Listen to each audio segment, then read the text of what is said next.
nung bata pa ako, natatandaan ko, bago muna ka pala ako magkwento, hayaan yung ano muna ako sa inyo, magandang umaga sa inyong lahat. Ako ay narito upang magkwento ng maganda sa inyo. Ang kikwento ko ay tungkol sa isang patay na nabuhay ang kanyang asawa at anak. Nalito na. Noong unang panahon, ang pangalan ng babae ay Miraflor. Ang bata ay si Lorna. Ang kanyang asawa ay si Mariano. Isang gabi noon, habang natutulog si Mariano, gumising si Mariona. Walang yung bata ito, sabi gano'n. Napakasalbahin ng maliit na ito. Lagi akong binubugbog. Ha? Maliit na bata, binubugbog ka. Bakit mo pinapayagan? Paano? Mahal na mahal ko nga eh. Kaya pinapayagan ko. Kung gano'n, ako ang bubugbog sa kanya. Sabi ng kanyang asawa. Ngunit siya ay natigilan ng nagising ang bata at nagsabay galit. Sabi, sino ka? Ha? Tatay ba kita? Hindi! Sabi yung bata. Batang-bata pa, pero kung magsalita ay matanda na. Kala mo matanda. Subalit, siya ay natigilan. Paano mangyayari yan? Mahal na mahal ka ng nanay mo. Tapos winawa ng hiya mo. Bakit hindi ko na ng hiya? Ikaw ang nagwalang hiya sa kanya. Sabi ni Ariona. Ariona, halika dito. Naku, ano yung sagot ng magaling mong anak? Hindi ikaw daw may kasalanan at ikaw ang kanyang ina. Hayaan mo na nga. Ganon ng ina. Hayaan mo na ang bata. Bata pa yan. Hindi niya alam ang sinasabi niya. Natulog ang mag-asawa. Pati si Ariola ay natulog din. Kinabukasan ng maga, naginising sila ng bata. Nay, tay, gising kayo. May tao. Ay, nagising ang mag-asawa. Ngunit wala namang tao ah. May katok lang katok sa pinto eh. Sino yun? Ewan ko. Ang binuksan nilang pinto pero wala namang tao. Nagalit ang ama. Ikaw talaga, Ariola, wala kang ginawa kundi gumawa ng masama.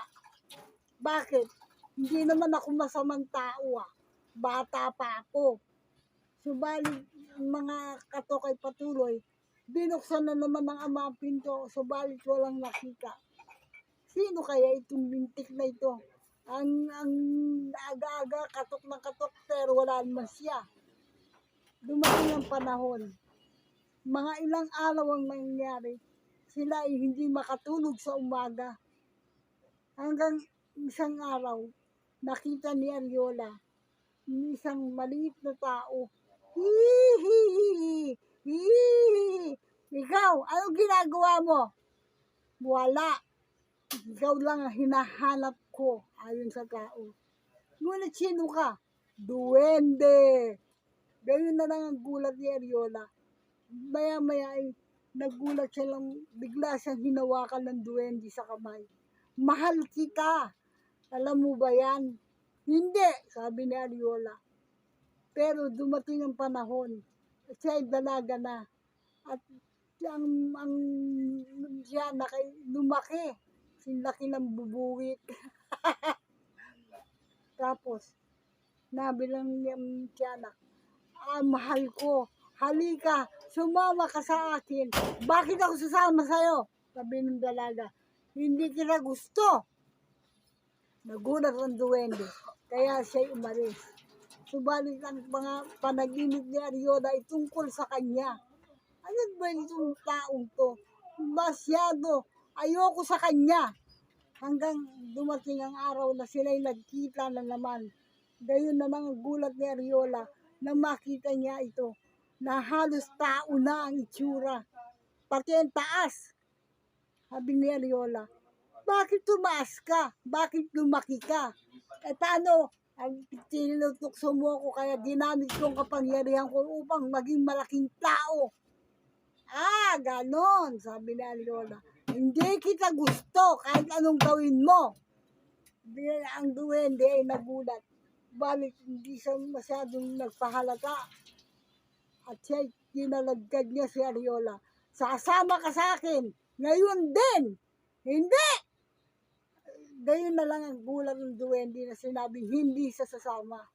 Nagulat din ng duwende nang makita niyang may nobyo pala si Mayra. Magandang nobyo niya. Guwapo. Subalit, sinabi ni Ariola doon sa duwende, ayoko sa'yo. Hindi kita gusto at hindi kita mamahalin magpakailanman. Nagulat ang duwende. Kaya siya'y umalis. Subalit, nag-iwan ng isang makatas na salita. Yo, aalis ako. Pero ang pag-ibig ko sa'yo hanggang langit. Pagkatapos noon, nawala ang duwende. Eh, si Ariola naman, kasama ang nobyo. Galit na galit. Sabi ni ng duwende, sabi ni Ariola, walang hiyang yun. Akala mo kung sinong guwapo. Kaya pangit naman. Hayaan mo na mahal, sabi ng boyfriend. Buti nga nagliligaw sa yung ganun. Ako nga muntik na akong mawala. Bakit naman?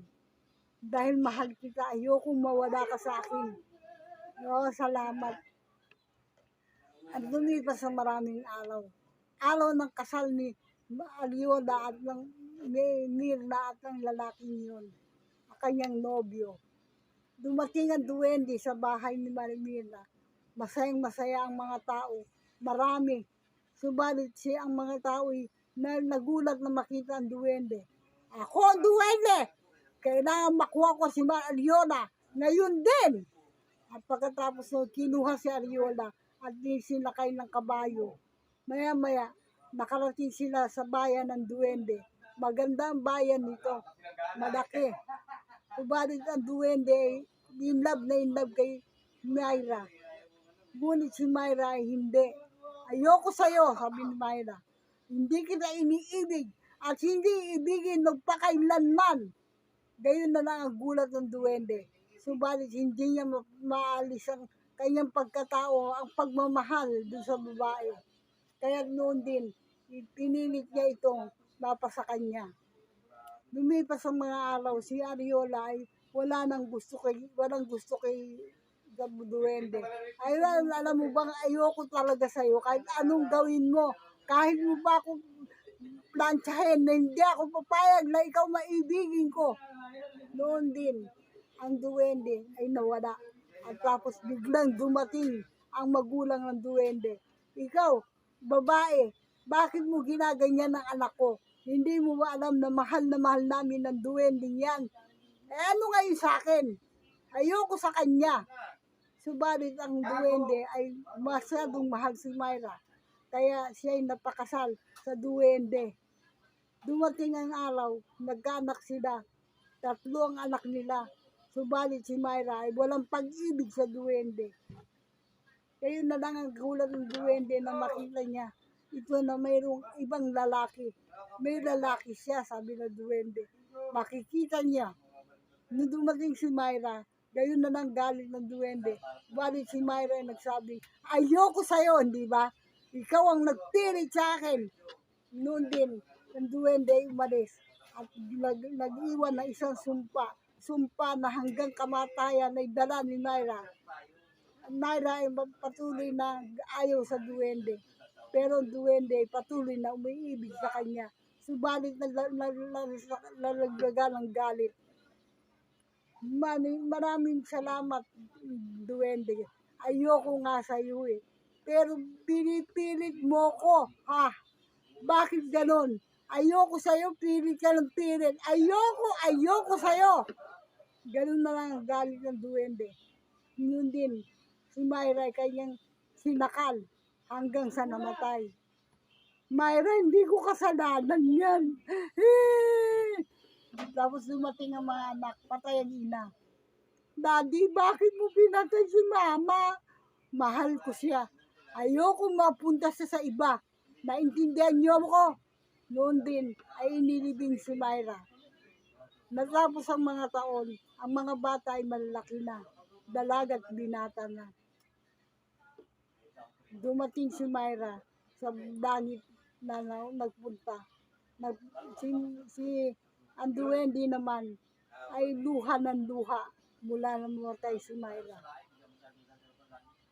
Hanggang dito na lang. Sana'y magbalik ang inyong hinahon sa akin. Nagmamahal yung kapamilya. BYY.